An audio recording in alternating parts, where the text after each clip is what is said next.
नमस्कार। प्रस्तुत है आज का चिंतन। हिमालय यात्रा से हरिद्वार लौटकर आने के बाद जब आश्रम का प्रारंभिक ढांचा बनकर तैयार हुआ तो विस्तार हेतु साधनों की आवश्यकता प्रतीत होने लगी। समय की विषमता ऐसी थी कि जिससे जूझने के लिए हमें कितने ही साधनों, व्यक्तित्वों एवं पराक्रमों की आवश्यकता अपेक्षित थी। दो काम करने थे, एक संघर्ष, दूसरा सृजन। संघर्ष उन अवांछनीयताओं से जो अब तक की संचित सभ्यता, प्रगति और संस्कृति को निगल जाने के लिए मुंह बांधे खड़ी है। सृजन उसका जो भविष्य को उज्जवल एवं सुख शांति से भरा पूरा बना सके। दोनों ही कार्यों का प्रयोग समूचे धरातल पर निवास करने वाले 500 करोड़ मनुष्यों के लिए करना ठहरा था। इसलिए विस्तार क्रम अनायास ही अधिक हो जाता है।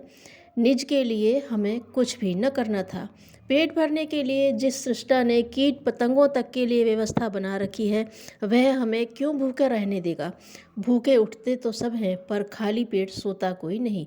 इस विश्वास से निजी कामनाओं का आरंभ में ही समापन कर दिया। न लोभ ने कभी सताया, न मोह ने। वासना, तृष्णा और अहंता में से कोई भी भव बंधन बंध कर पीछे न लग सकी। जो करना था भगवान के लिए करना था, गुरुदेव के निर्देशन पर करना था। उन्होंने संघर्ष और सृजन के दो ही काम सौंपे थे, सो उन्हें करने में सदा उत्साह ही रहा। टाल मटोल करने की न प्रवृत्ति थी और न कभी इच्छा हुई।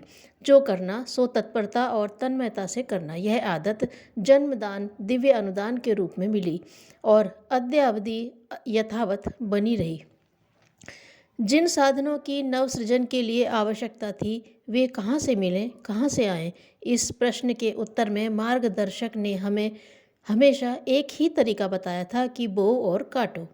मक्का और बाजरा का एक बीज जब पौधा बनकर फलता है तो एक के बदले 100 नहीं वरन उससे भी अधिक मिलता है। द्रौपदी ने अपनी जरा सी साड़ी फाड़ कर दी थी, वही आड़े समय में इतनी लंबी बनी कि उस साड़ियों के गट्ठों को सिर पर रखकर भगवान को स्वयं भाग कर आना पड़ा। जो तुझे पाना है उसे बोना आरंभ कर दे। यही बीज मंत्र हमें बताया और अपनाया गया।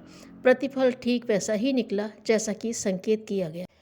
शरीर, बुद्धि और भावनाएं स्थूल, सूक्ष्म और कारण शरीरों के साथ भगवान सबको देते हैं। धन स्वयं उपार्जित होता है, कोई हाथों हाथ कमाते हैं तो कोई पूर्व संचित संपदा को उत्तराधिकार में पाते हैं।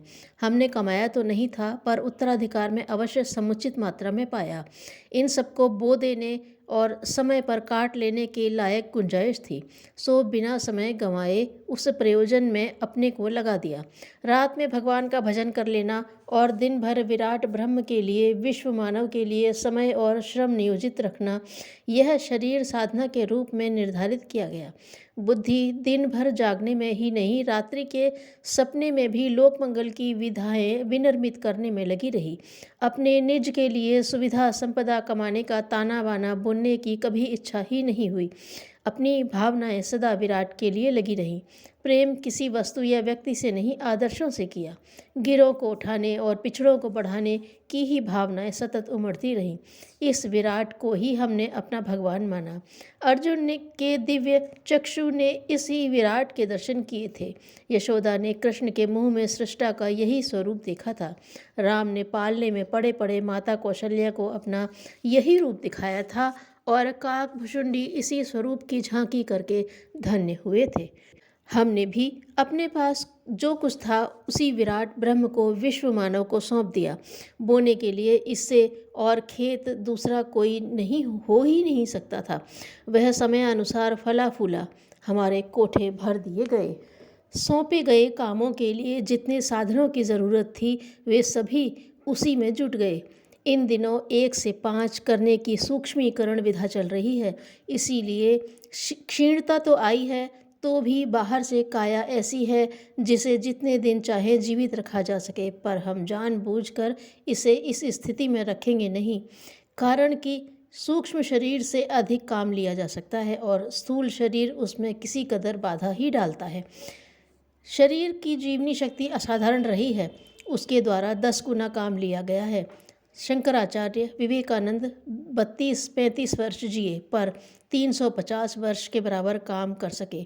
हमने 75 वर्षों में विभिन्न स्तर के इतने काम किए हैं कि उनका लेखा जोखा लेने पर वे 750 वर्ष से कम में होते संभव प्रतीत नहीं होते। यह सारा समय नवसृजन की एक से एक अधिक सफल भूमिकाएं बनाने में लगा है। निष्क्रिय निष्प्रयोजन कभी नहीं खाली रहा। बुद्धि को भगवान के खेत में बोया और वह असाधारण प्रतिभा बनकर प्रकटी। अभी तक लिखा हुआ साहित्य इतना है जिससे शरीर के वजन से तोला जा सके। यह भी उच्च कोटि का है।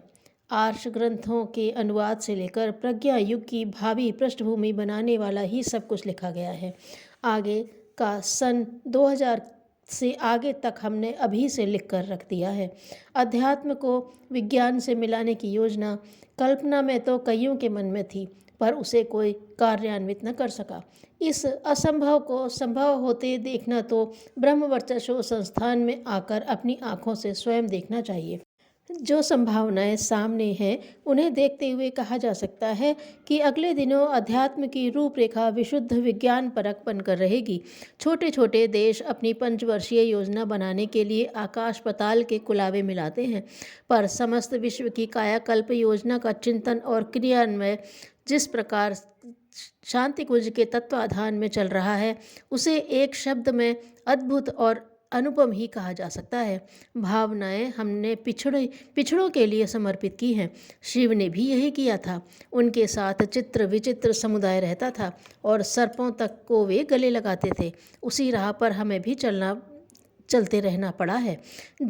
हमने जितना प्यार लोगों से किया है उससे 100 गुनी संख्या और मात्रा में लोग हमारे ऊपर प्यार लुटाते रहे हैं, निर्देशों पर चलते रहे हैं और घाटा उठाने तथा कष्ट सहने में पीछे नहीं रहे हैं। कुछ दिन पूर्व प्रज्ञा संस्थान बनाने का स्वजनों को आदेश किया तो 2 वर्ष के भीतर 2400 गायत्री शक्तिपीठों की भव्य इमारतें बनकर खड़ी हो गई और उसमें लाखों रुपये की रकम खप गई। बिना इमारत के 12,000 प्रज्ञा संस्थान बने, 100 अलग। हमने जीवन भर प्यार खरीदा, बटोरा और लुटाया है। इसका एक नमूना हमारी धर्मपत्नी, जिन्हें हम माताजी कहकर संबोधित करते हैं, की भावनाएं पढ़कर कोई भी समझ सकता है। वे काया और छाया की तरह साथ रही हैं और एक प्राण दो शरीर की तरह हमारे हर काम में हर घड़ी हाथ बटाती रही हैं। पशु पक्षियों तक का हमने ऐसा प्यार पाया कि वे स्वजन सहचर की तरह आगे पीछे फिरते रहे हैं।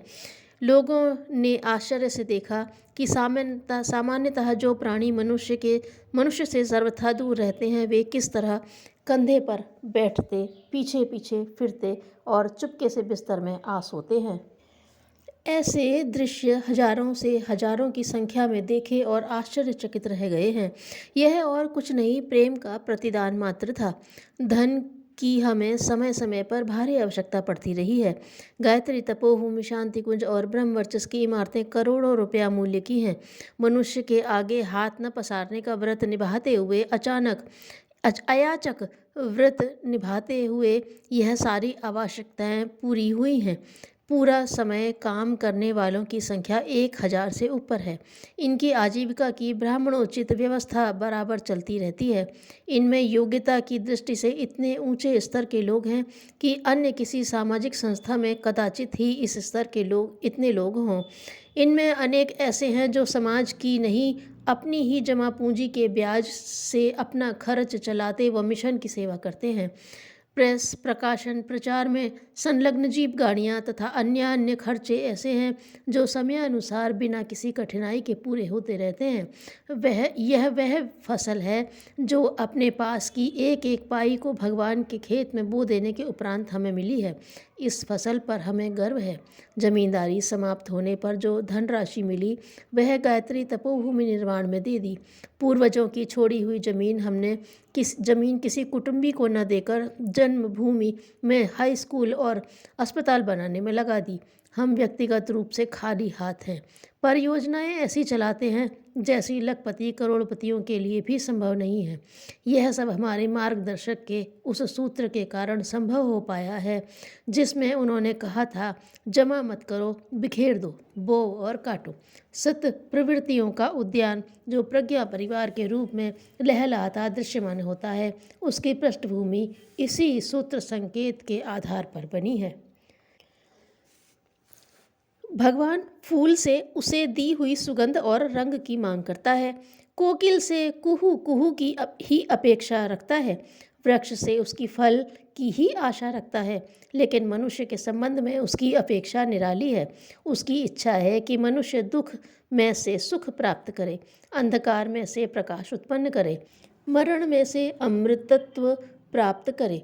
आसपास चारों ओर गंदगी फैली है, असत फैला है।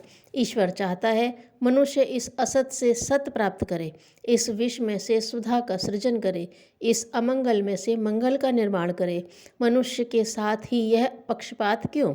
उसी के ऊपर यह महान उत्तरदायित्व क्यों? भगवान कठोर नहीं है, दुष्ट नहीं है। वे तो न्यायशील समदर्शी हैं। उन्होंने सारी सृष्टि में मानव को ही सबसे समग्र बनाया है। तब उससे ये अपेक्षाएं न करें तो किससे करें? वस्तुतः मनुष्य के लिए तो यह गौरव की बात है कि उससे इतनी बड़ी अपेक्षाएं की गई हैं। किसी वीर से छोटे छोटे कीड़े मारने को कहना उसका अपमान करना है। उसी प्रकार क्षुद्र कार्यों का या उपलब्धियों की ही मनुष्य से भी अपेक्षा की जाए, यह उसकी शक्ति का अपमान होगा। भगवान को आशा है कि मेरा लाडला बेटा मनुष्य सब कुछ कर सकेगा जो उससे अपेक्षित है। अविश्वास एक ऐसी सजा है जिसे झेल पाना अत्यंत कठिन है।